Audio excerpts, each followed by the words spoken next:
everyone's been here to see why Jan was the right choice, and how did you kind of expedite it? And you must have felt like you needed to kind of move quickly to, like she talked about, save the recruits, the continuity, all that stuff. Walk me through that. Well, I think first just to start with what the opportunity I had to watch Jan over the last couple of years I've been here. And you would do that in any given year, but now being on the road with them for 2 Final Four runs, you just get a different level of engagement, I think, with all the coaches and the student athletes. And you get to see how they're interacting with the team, what their role is with the coaching staff. And they're just they've always been such an open to having all of us around. So you're in the locker room with them before when there's just the coaches. And so I really got to hear a lot of how she contributed to the staff, how she contributes to the student athletes. So, you're trying out every day. I mean, we tell our students that all the time about jobs and anything else. And so to some extent, it's been, it's been an interview since she's been here, not knowing I would get to be the one to make the decision, nor that, the opportunity would present itself for her to step up. But I think that's a big piece of what that looks like.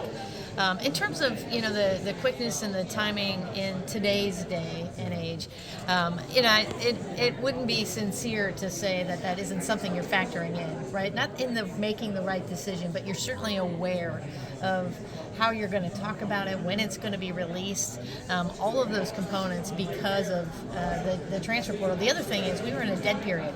So when Lisa shared the news with me, we were in a quiet period where we actually couldn't reach out to prospects, our own prospects. So you sort of had that to navigate. But even with all of that context, any decision that I'm charged with making on behalf of the institution is a critically important one. And you're going to be extremely thorough.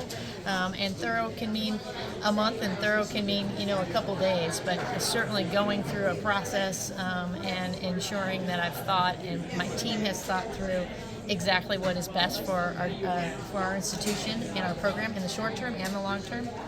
And as I looked at what that was and what we needed and what I felt was going to allow us to continue this great storied success, it was all right here.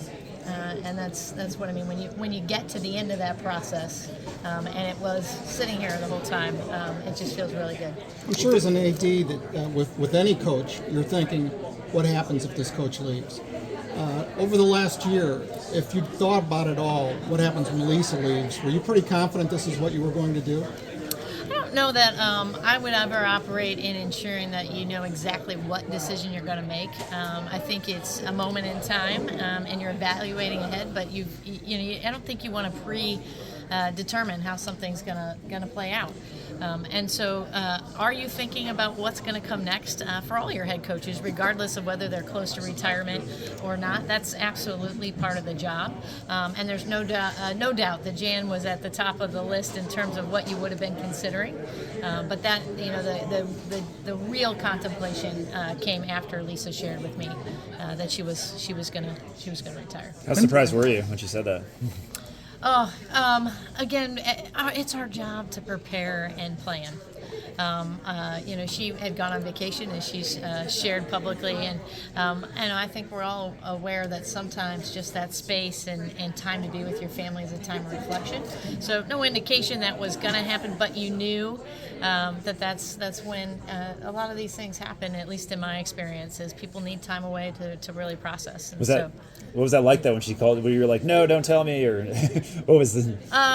Well, usually when in those moments, for whatever reason, good news or bad news, as you're sitting there across from somebody, you can almost feel it coming, and so it's just an overwhelming sense of gratitude for what she's done, and thankful that I got to witness this up close, the contribution she's made. And she's left a legacy that's going to continue, and just really happy for her about what lies ahead, and excited that she gets to be so proud of the impact she's made. This is a job that maybe all but 10 coaches in the country would strongly consider if it was wide open.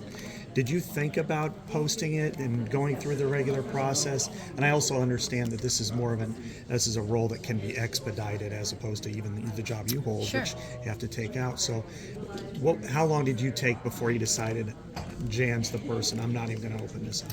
Yeah, well, like I said, I think you've got to go through a process about how you make those decisions, and again, whether it's short term or over a 2-week period.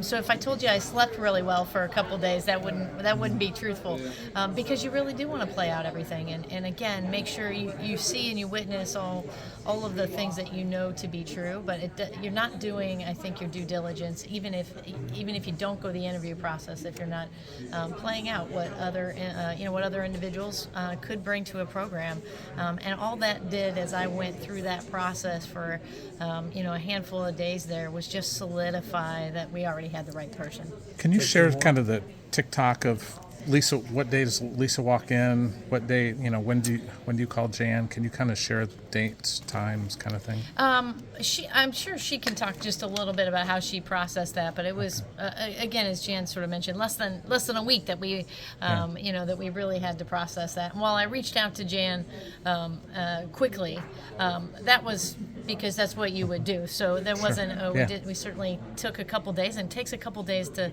process with Lisa. What does this look like? And there's some formality to retiring after that amount of time. So you're working through that process, and then and having just general conversations with Jan, and of course at some point those turn to a little bit more formal, and what that future would look like with her in that chair. Insofar as this was a sort of a planned succession, just in terms of the procedure, did you have that waiver for posting the job in place prior to Lisa's announcement, or was that all done afterwards? Yeah, I wouldn't call this a planned succession. I mean, it is certainly from a. Sorry about that. It's obvious from an outsider's perspective when we think about what she's been such an integral part of building. But that wasn't something that had been predetermined. She'll be the first one. Jan would be the first one to tell you that no matter what her contributions were, that she didn't walk into this, and even in our conversations, feeling entitled to have this appointment. She knew she was ready. She was confident she could do the job, and was, and wanted to make sure she shared what that vision would look like. But that was not something that I inquired about until Lisa put in her resignation. This is a flagship program nationally based on what you guys have accomplished, and then of course attendance. Athletic directors are always judged on their hires, especially in the highest profile sports. Did you ever give any thought, not necessarily to your legacy, but also to the fact that this hire has to be good because there's a lot of eyes on this? Well, the hire needs to be good because we owe that to every student athlete that's ever played here, and to this incredible fan base in the university. I understand that there's some context to that, but I really feel like you make the best decisions when you're making the right decisions for the institution, and that has little to do with how I may or may not be judged on any of those. I want to put an individual in the best position to be successful, and Jan's going to mentor our student athletes, be champions for them on and off the court, and be a great ambassador for the University of Iowa, and that's the only thing that's important to me. Thanks.